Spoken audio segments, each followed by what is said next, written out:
Well, let's bring in Charles Edel now from the Centre of Strategic and International Studies. Good to see you, Charles. Thanks for your time today. So can you just elaborate on Pillar 2, how that could change in your view and what that would mean for the overall project?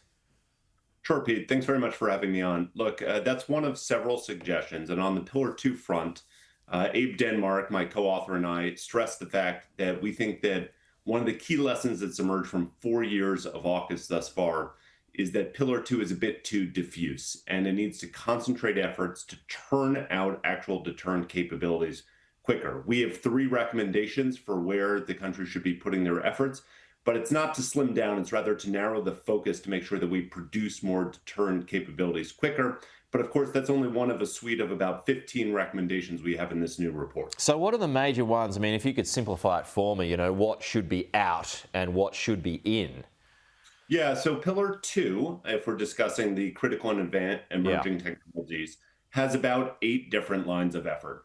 Our recommendation is that we slim this down, focus it around what can deliver deterrence quicker, because Pillar 2 is, of course, supposed to bridge the gap before we get to those nuclear-powered submarines.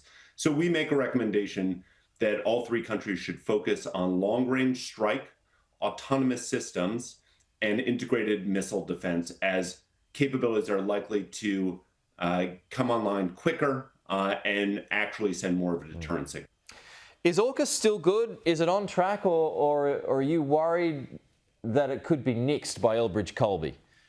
Well, first of all, Elbridge-Colby is not the decider in this one, although he is obviously running the review. That will be the President of the United States. Am I concerned? No, I'm not. I think that this is a much needed review. And in fact, both the UK and the Australian governments have conducted their own internal reviews. It is only the United States that is not. And one of the key things that we bring up in the report is AUKUS's ambitions are outsized, but there are challenges, some of which we knew at the beginning, some of which have become more clear. So this is an important time to refocus efforts by not just Australia, but the US and the UK as well. Would your changes shift the costs at all? They would shift the cost. They would ask for more budgetary support from all 3 countries to make sure that this actually hits success and hits success earlier. How much more? It depends what we're doing, but Australia is building a nuclear workforce from scratch, basically. So there does need to be more costs front-loaded into this as opposed to at the back end of AUKUS. Okay, and what would that do to timelines and timeframes? Well, the entire point is delivering deterrence sooner rather than later. Right. It's not like we have a deterrence problem that materializes in the mid-2030s. We have one that's staring us in our face right now. Right. So the question is, how quickly can this be brought online? So it would be pay more money, but get it faster. That's exactly right. For all 3 countries to make sure that Beijing understands that this is developing real deterrent capabilities, not in the 2030s, but in the 2020s. Okay, this point was raised by the opposition last hour on the program. Should Australia be more proactive when it comes to AUKUS? I think Australia is being plenty proactive. The reason that the Deputy Prime Minister is in Washington right now is to make sure that it is putting forth the case for this.